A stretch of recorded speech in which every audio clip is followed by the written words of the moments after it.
بسم اللہ الرحمن الرحیم۔ السلام علیکم دوستو، politics reaction news T V کی طرف سے آپ سب کو خوش آمدید۔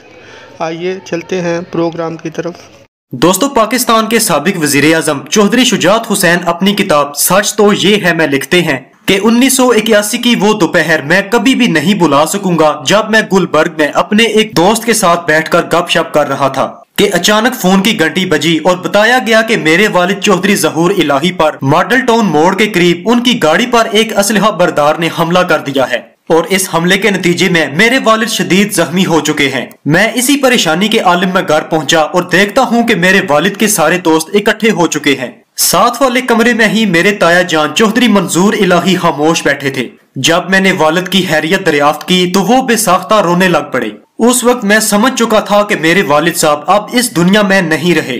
یہ ایک قیامت تھی جو گزر چکی تھی اور ان دنوں چودھری پرویز الہی لندن میں مقیم تھے۔ انہیں جب اطلاع کی گئی تو معلوم ہوا کہ وہ پہلی ہی فلائٹ سے پاکستان میں پہنچ رہے ہیں۔ چودھری شجاعت حسین لکھتے ہیں کہ والد صاحب پر قاتلانہ حملہ کرنے والے شخص رزاق عرف جرنا کو گرفتار کر لیا گیا۔ اس مجرم نے اعتراف کر لیا کہ اس کا تعلق دہشت گرد تنظیم الذوالفقار سے ہے اور مزید یہ کہ اس کی تربیت افغانستان کے شہر کابل میں کی گئی ہے۔ یہ خبر سن کر میری والدہ نے کہا کہ پتہ تو کریں گے پولیس نے واقعی میں اصلی مجرم کو پکڑا ہے یا خانہ پوری کرنے کے لیے کسی اور شخص کو اٹھا لائے ہیں۔ والدہ کے کہتے ہی چودھری پرویز الہی اپنے چند ساتھیوں، جن میں 2 ایڈوکیٹ بھی شامل تھے، سب کو ساتھ لے کر خود تھانے پہنچ گئے۔ اس مجرم سے پوچھا کہ اگر تم قاتل نہیں ہو تو بتا دو، ہم تمہیں رہا کروا دیں گے۔ جبکہ وہ نوجوان بڑے اطمینان سے بولا کہ میں نے اپنا کام کر دیا ہے اور مجھے پھانسی نہیں ہوگی، میرے لوگ مجھے چھڑوا لیں گے۔ معلوم پڑا کہ نوجوان کا مکمل برین واش کیا گیا ہے اور ایک روز ہمیں خبر ملی کہ نوجوان کو سزائے موت سنا دی گئی ہے، جس پر کچھ ہی عرصہ کے بعد عمل درآمد بھی کروا دیا گیا۔ دوستو، چودھری شجاعت حسین اپنی کتاب میں مزید لکھتے ہیں کہ میرے والد نے قتل ہونے سے 3 دن پہلے اپنے نہایت قریبی دوست راجہ ظفر الحق کو بتا دیا تھا کہ مجھے ایک مصدقہ اطلاع ملی ہے کہ الذوالفقار گروپ کی طرف سے مجھے قتل کیا جائے گا، لیکن زندگی اور موت اللہ کے ہاتھ میں ہے، مجھے کوئی خوف نہیں ہے، اور وہ زندگی کی آخری سانسوں تک اس بات پر خوب قائم رہے۔ اس بات کا ثبوت یہ ہے کہ جس وقت ان پر قاتلانہ حملہ کیا گیا تو اس وقت بھی ان کی گاڑی میں کوئی بھی سیکیورٹی گارڈ موجود نہیں تھا اور نہ ہی کوئی حفاظتی دستہ ان کے آگے یا پیچھے چل رہا تھا۔ اس روز وہ اپنی گاڑی میں ڈرائیور کے ساتھ والی نشست پر آگے بیٹھے ہوئے تھے، حالانکہ وہ ہر روز اپنی مرسڈیز گاڑی کی پچھلی نشست پر بیٹھا کرتے۔ اس وقت وہ اپنے قریبی دوست امین صاحب جو انٹر ہوم کے مالک تھے، ان کے گھر سے ماڈل موڑ کی طرف روانہ ہوئے تھے۔ سابق چیف جسٹس مولوی مشتاق حسین اور ایم اے رحمان ایڈوکیٹ ان کے ہمراہ تھے۔ یہ سب لوگ مولوی مشتاق حسین سابق چیف جسٹس کو ان کے گھر میں ڈراپ کرنے کے لیے جا رہے تھے۔ چودھری ظہور الہی احتراماً ان دونوں حضرات کو پچھلی نشست پر بٹھا کر خود آگے بیٹھ گئے۔ حملہ آور نے سب سے پہلے ڈرائیور پر فائرنگ کی، جس سے وہ موقع پر جاں بحق ہو گیا۔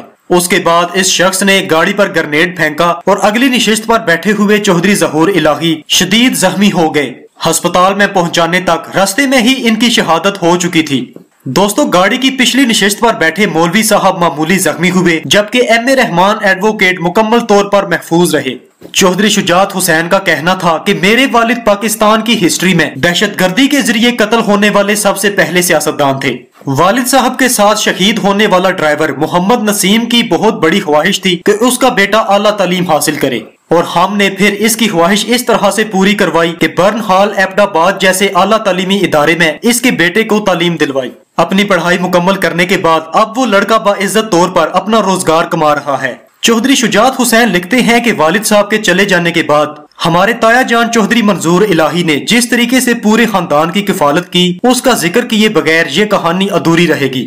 اب انہوں نے سیاست اور کاروبار کو تنے تنہا سنبھالنا شروع کر دیا اور خود پیچھے رہ کر خاندان کو اس طرح سے آگے کیا کہ ان کی زندگی میں ہی چودھری پرویز الہی بلند ترین حکومتی عہدوں تک پہنچے۔ اور یہ کہنا غلط نہ ہوگا کہ ان ساری کامیابیوں کے پیچھے سب سے بڑا ہاتھ چودھری منظور الہی کا تھا۔ انہوں نے کبھی بھی اپنی اور اپنے شہید بھائی کی اولاد میں فرق نہیں کیا، بلکہ میں یہ کہوں گا کہ انہوں نے اپنے بچوں سے بڑھ کر ہمیں پیار دیا۔